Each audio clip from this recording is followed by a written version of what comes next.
Bueno, ya tenemos la llamada con el director del Instituto de Vivienda de la Ciudad de México. Muy buenas noches, gracias por tomarnos la llamada. ¿Cómo está usted? Muy bien, muchas gracias, Juan. Gracias por permitirme estar en Capital 21 con tus televidentes.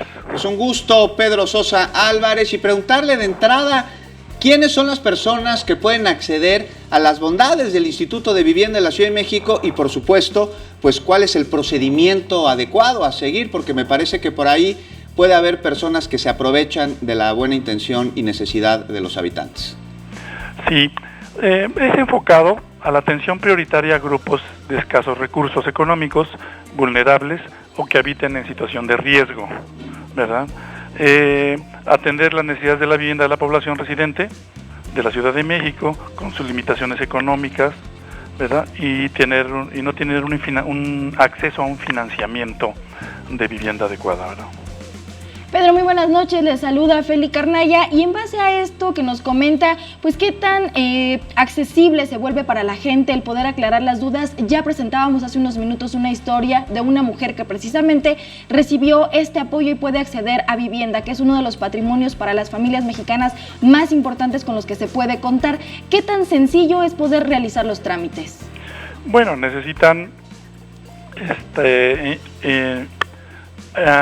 acceder a la bolsa de vivienda del INVI, y otro mecanismo también es a través de una organización, ¿verdad? Un representante que tiene algún tienen algún predio que están adquiriendo o que estamos adquiriendo junto con estas organizaciones, ¿no? O esta organización que tiene estos créditos de vivienda.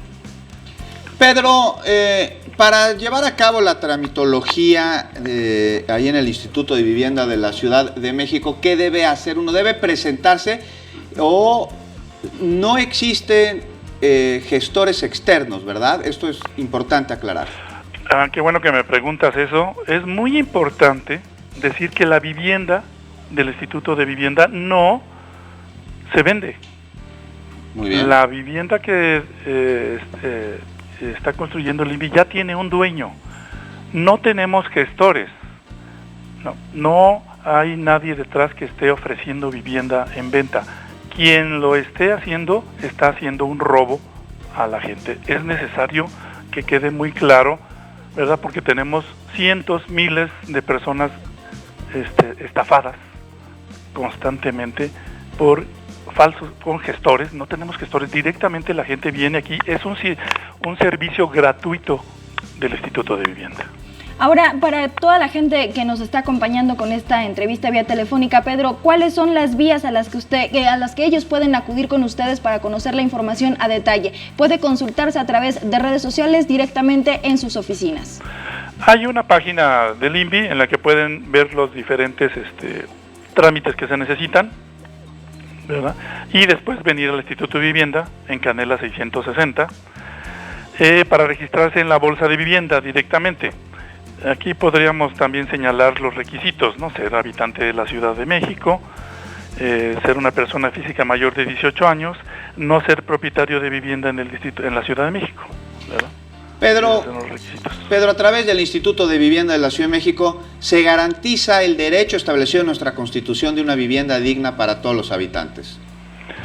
A los habitantes, sobre todo de ingresos de hasta 5 salarios mínimos individual y 8 salarios a nivel de toda la familia, ¿no? Bueno, pues con esto se hace un cumplimiento a la ley, Feli. Así es, y muy importante recalcar que no hay gestores en el INVI para que no se deje engañar y acuda directamente a realizar todos sus trámites. Pedro Sosa Álvarez, muchas gracias por haber platicado con nosotros esta noche. Muchas gracias. Muchas gracias a todo tu auditorio y a ustedes.